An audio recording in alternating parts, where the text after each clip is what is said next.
Generation X.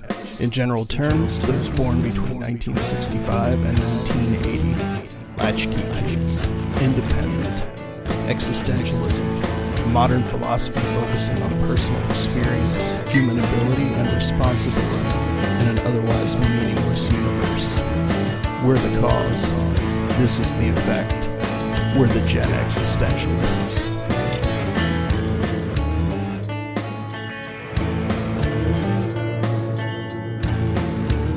Well, I hear that train coming round the bend. Yeah, we got a train. This is the Gen Existentialists, and we're back on your computer again. My name is Scot. And I'm Bunny. And that train is down by Bunny's house again. Welcome into the Gen Existentialist podcast. And is this our Valentine's episode? It is. It's Valentine's Day. Happy birthday, or Valentine's Day, or whatever day it is, lovers. Happy birthday, Cupid. Exactly. So this holiday of all holidays is my least favorite. Really? Yeah, I hate Valentine's Day, actually. Why do you hate Valentine's Day? Part of it's the color red. Part of it is just Valentine's Day in general. Part of it is going back to like elementary school where I never got a bunch of Valentines. And shots fired at the color red. What's up with the color red? I just don't like the color red. Wow. Yeah. I'm more of a blue guy. All right.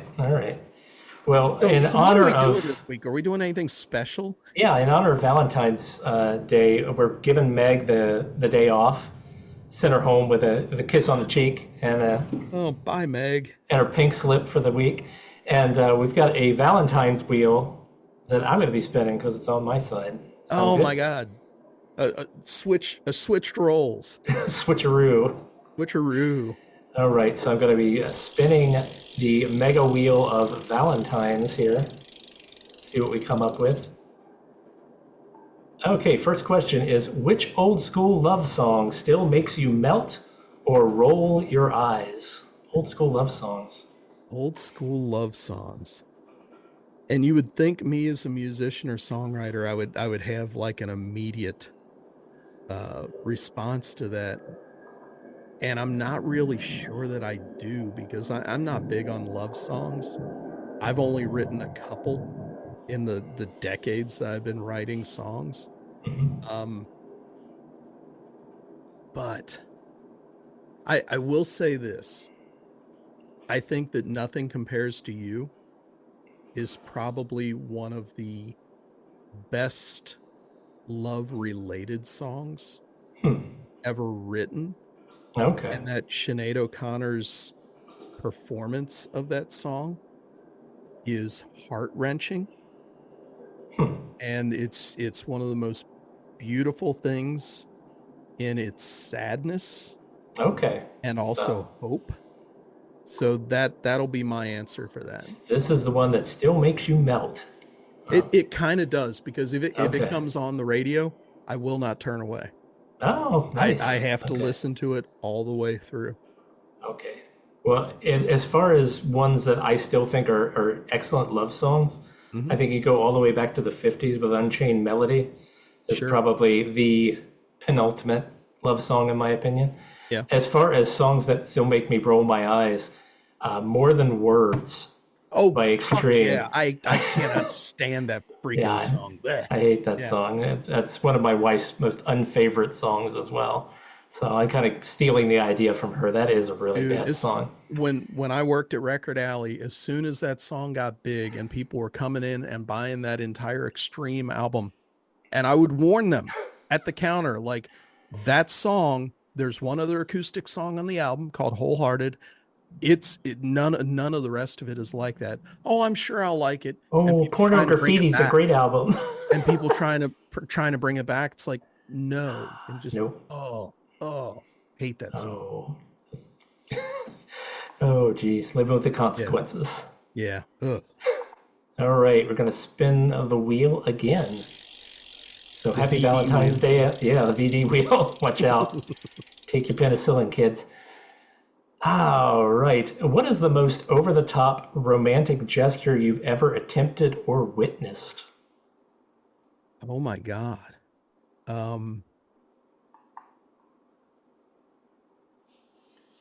Lord, I'm bad at this. I usually like being on the other side where I have more time to come up with stuff. Um, over the top romantic gesture. Yeah, and this question goes for all you listeners out there too, all you lovely cats and kittens. What is something crazy that you did or something crazy you witnessed? And leave a comment. Let me know if it worked or not. I the most over the top stupid that I got was actually when I asked my wife to marry me, because we went back to the place where we went on our first date, and I'm thinking this is going to be romantic. We kind of had a picnic. I had the ring in my backpack, and I was trying to make it romantic, and yet Okay. it just to me it failed on every level, to the point where I finally just pulled out the ring and just laid my heart on the line and Oh, asked well, her, because what exactly failed? What were I you just trying to? I didn't put enough thought in as far as like where to set up, how to do it. I just thought in my head, like, you know, love will get me through. And All the right. love was there, but it didn't help me to actually do it. Yeah, I feel like that was a tremendous failing. All right. Interesting. I think as far as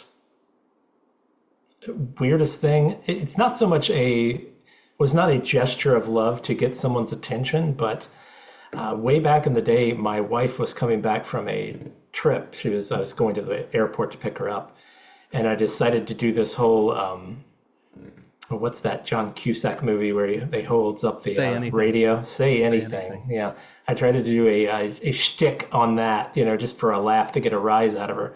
So I made a giant poster board with a printout of a ghetto blaster on it, a big radio, Yeah. and with her name under it, and I had a trench coat and the whole bit. I did the whole shtick, and every time I saw a group of people coming up the escalator from the terminals, I'd hold up the sign Yeah. above my head and just stand there. And for some reason, I had this dumb idea that, like, oh, she got off the plane, she'll be here on the next group. Well, that's like, a half hour later after she gets her bags, apparently. So Right. I'm holding up this sign like for a half an hour, every time a group of people come up, and all these women are just pointing and laughing as they're coming up the escalator. Finally, she showed up. So I looked like a bit of an idiot. I'm sure some people thought it was sweet, and other people probably thought, "What's this Well, but dork?" what was her take on it? Oh, she thought it was hilarious. She was Well, just there you cracking go. up the whole time. Yeah. That's all that So matters then. if this episode goes up on YouTube here, I'll try to put a picture of that in Yes. the. So I have a photograph of me doing this. Awesome. It's it's pretty ridiculous. So there you go. I'm slowly coming to understand that I am the least romantic person in the world. Oh dear. So Valentine's Day episode, we'll spin around and see if we can find something a little more befitting. Which Gen X heartthrob would you still totally ditch a date night for? So, So like, which Gen X related chick would I like would you want? would you ditch a date night to go out with? Like back in the day, let's say. Yeah.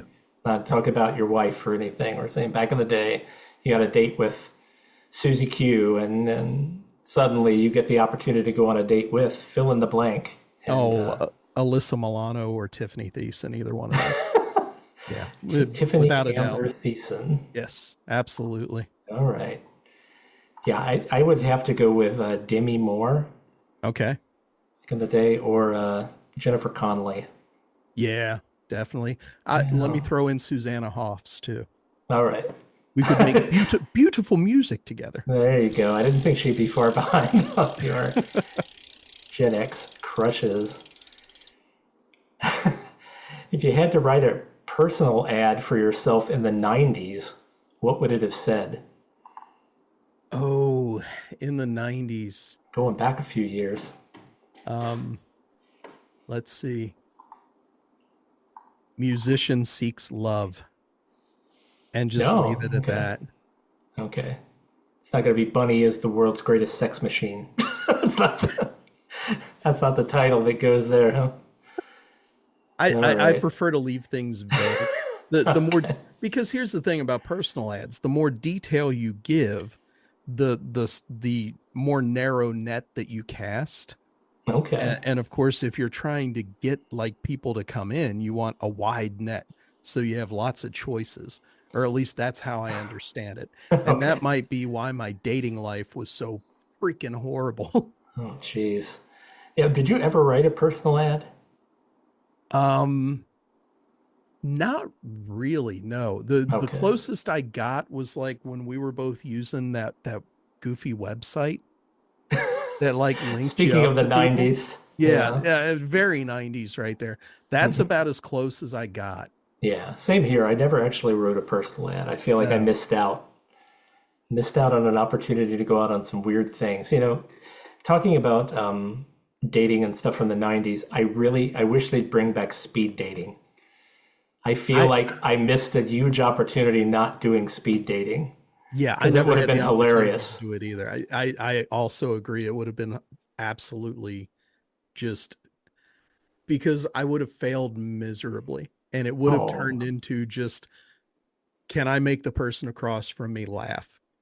And well, yeah, how yeah. how fast can I make the person across from me laugh and just point me away in the other direction?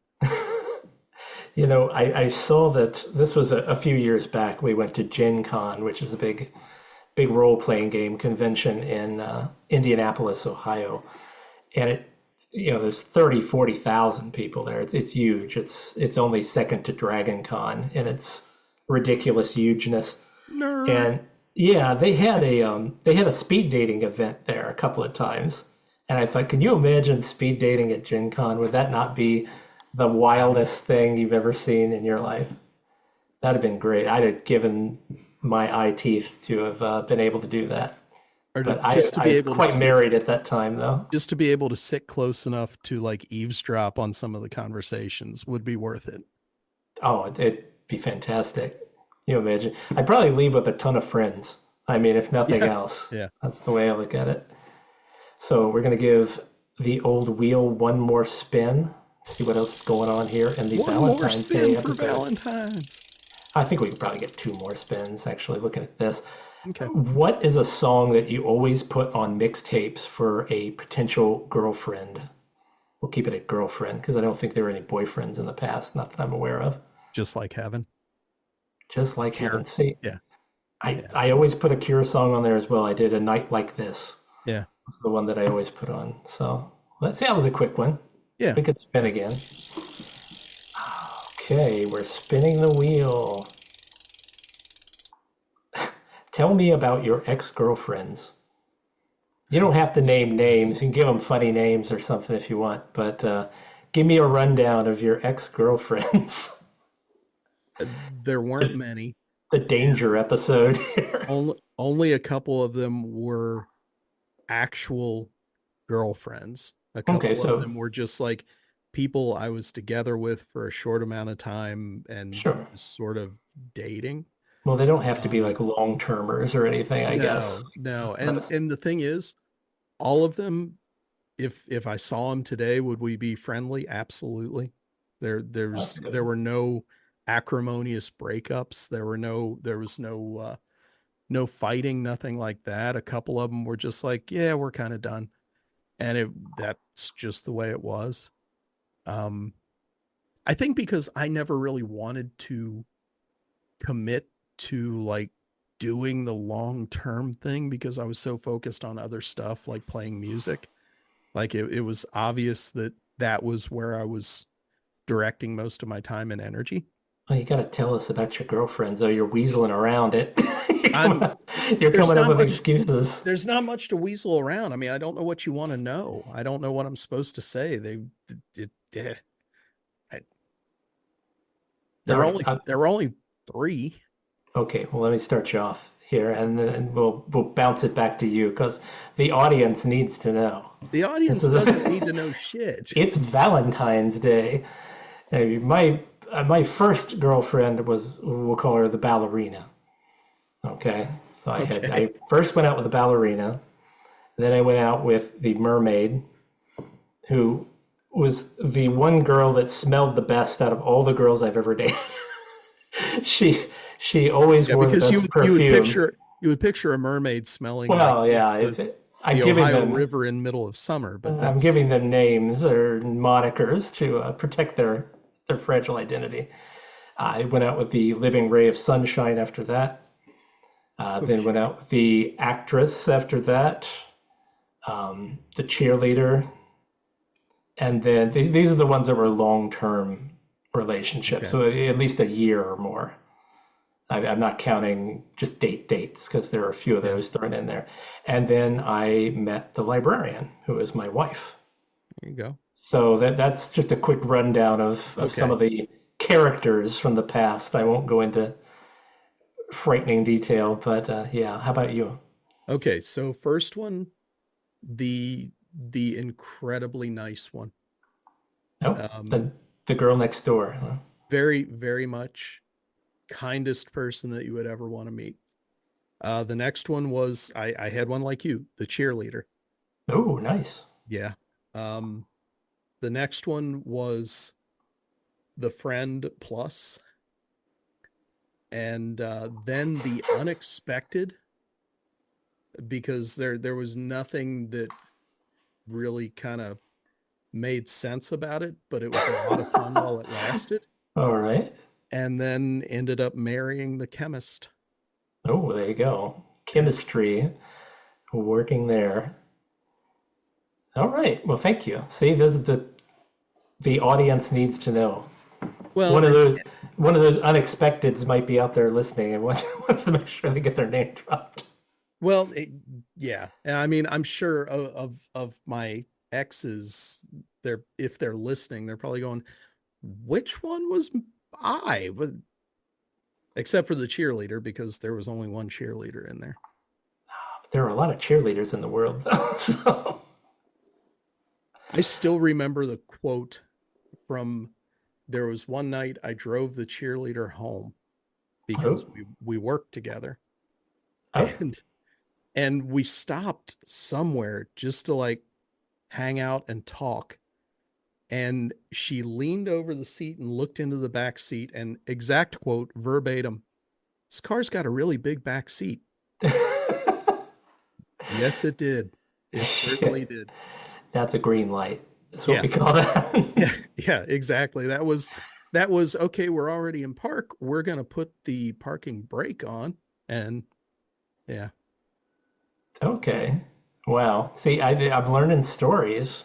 I'm yeah. still trying to figure out who this cheerleader is. I trying to put names with descriptors, and it's not working for me I here. know that you met her a couple times in I'm a very sure I probably particular did. place. Yes. Oh, okay. Yeah, I'm not gonna give that shit away on Of on the course not. podcast. We have anonymity for all of our former loves and loves. Yeah. So, one last spin. Do you think we got time for Sure. it? Yeah, why All not? right. Okay, we're spinning on this day of love, or should I say the week of love? The Hallmark holiday for Oh, come love. on now. What's one piece of love wisdom that totally holds up even this year? Even this year? Yeah, it does have a date here, but I'm trying to keep it evergreen. Oh, You know. okay. Um, Honesty. Always honesty. Be Okay. truthful, communicate. Now, Yeah. who gave you that piece of wisdom? That's just my wisdom from watching so many of my friends in relationships, from Oh the boy. few relationships I've had. It's like the best of all human interactions. It starts with and grows with good communication and honesty. That's All where right. love's root is.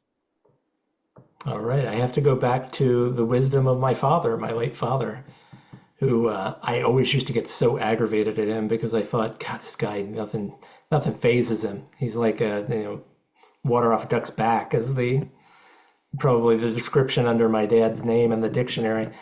And I used to get so butthurt over relationships back in the day. And his advice was, what one won't, others will. And I Truth. thought, boy, that's a really nasty way of looking at life. But no, it's actually a pretty wise way of looking at life. It Yeah. doesn't have to be sexual or anything weird like that. Yeah. It's just, what one person is not willing to do for you. There are others out there who are willing and Yeah. would be very happy to be your potential mate. Absolutely. So that's it for the Valentine's Day Wheel episode. There we are. We're at the end. I want to thank everybody out there for listening. My name is Bunny. My name is Scott. That's right. And hit us up online. Show us you love us. Drop us a line. Drop us a comment. And we love you too. And we'll see you next week.